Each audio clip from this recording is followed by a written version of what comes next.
Hello again and welcome to another episode of Merkon's Musings, a Star Wars action figure review. And today we're looking at none other than Brea and Senni Tonnika or Tonnika, however you want to pronounce it. They're both really awesome action figures, or they look so at least. I haven't opened them yet. And they're from the HasLab Mos Eisley Cantina playset. And these are two of the 5 that came along with the set. I've already done Greedo and Nebron leads, so I'm going to do 2 at this review because these sisters go together, so I figured this would be best to do them both in the same episode. So with that said, let's take a look at these 2 action figure cards. And before we get into that real quick, I just wanted to point out that this is the first time these 2 characters appear as action figures. The only other time I've seen them was in custom made versions of these action figures. But this is the first official release of these 2 characters. Before we take a look at these action figures, I'm going to give you a quick history about the Tonnika sisters. So BeraTonnika was one of the Tonnika sisters alongside her sister Senni. They were living on Tatooine when Jabba put a bounty out on Han Solo. So they went to Chalam's spaceport cantina to try to collect the bounty. She and her sister witnessed a hermit, Obi-Wan Kenobi, cut down 2 thugs, Dr. Evazan and Ponda Baba. Upon seeing this, the sisters decided not to collect Jabba's bounty, but instead try to steal the Millennium Falcon before they could leave the planet. But when they reached the docking bay 94, they quickly had to hide because Jabba the Hutt was there waiting for Han Solo. So they decided to steal another ship and escape Tatooine. That's the backstory of the 2 characters. So now we'll take a look at the action figures. And so we're going to get into this. So let's take a look at Brea. We'll do it alphabetically. The card is pretty awesome. You get a nice shot of the character.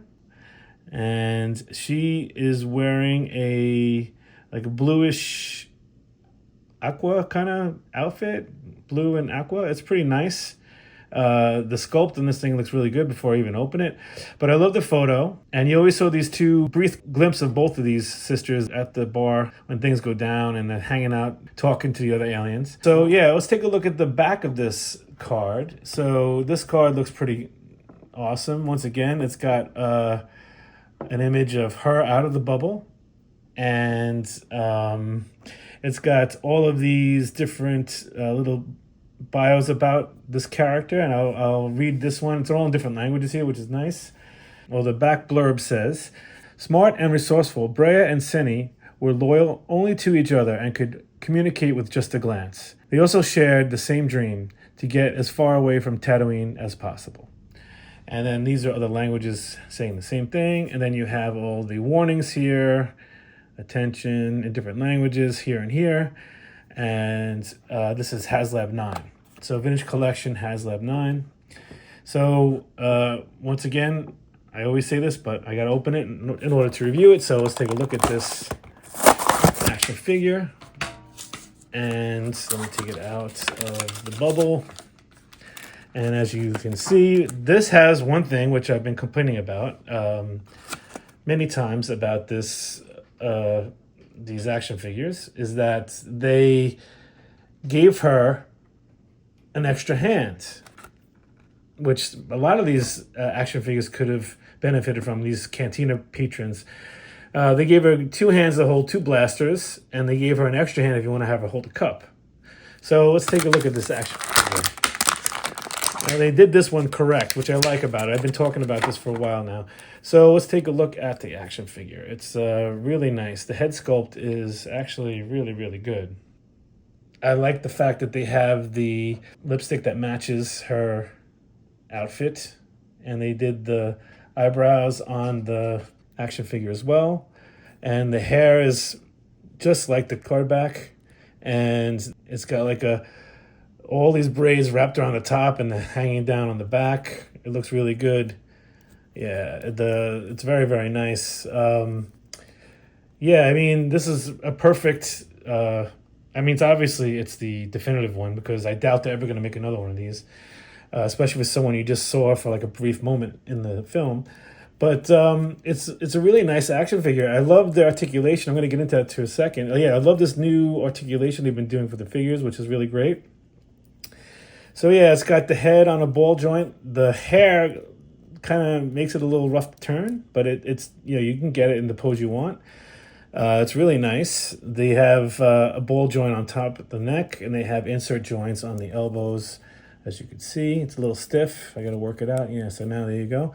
She's got a waist joint, and I'm loving what they're doing here. And the shoulders go way out. It's a wide range of movement on both of these, which is really nice. Also, the legs, which I also love, they go out a little further than they used to, which is nice. And they have the top of the thigh rotates, which I love. I think it's a much better way for these to do this. And they have the insert joints in the knees as well.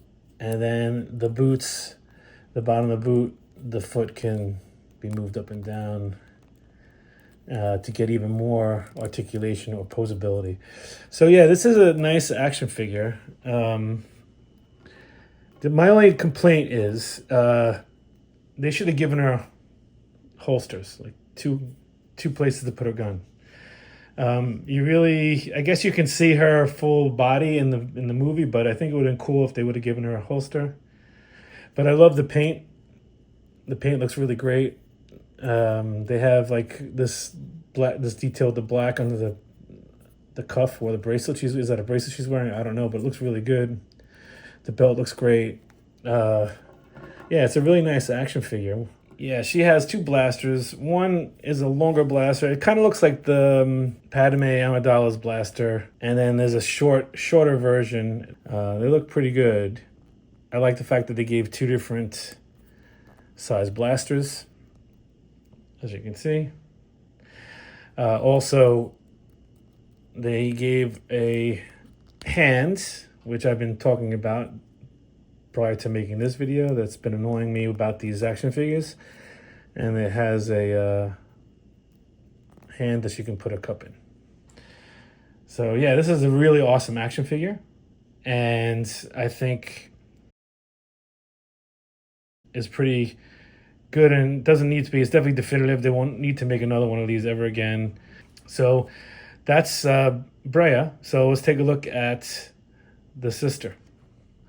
So this is Senni, and Senni looks really awesome. Same thing. Excellent classic Star Wars hardback with the piping and the logo, and has an image, really nice image of her looking at some of the other people in the cantina. And looking at this one too, it's almost identical, but I think one of them is taller than the other, but I'll find out in a minute. And as you can see here, she's got the same blasters, one long, one short, an extra hand, and a cup with purple juice in it. So let's look at the back. And the back of hers says, with matching jumpsuits, metallic lipstick, and dark braids piled high on their heads, the Tonnika sisters stood out from the crowd in the cantina and worked odd jobs for anyone who would hire them. So that's the back, and once again, just like the other one, it has the all the warnings here, different languages, and it has, you know, the Vintage Collection logo, and it's got HasLab 008. And I just read you the little bio, and it has it in different languages there. So let's take a look at the front of this action figure again as I open it, and I'm going to open it now. So this is the second Tonnika sister. This is Senni, and as you can see, looks great. Let me pop it out of the... See if I can pull this off this time around. I got the drink out, that's easy. The hands is kind of easy to get out as well. That said, let's take a look at her.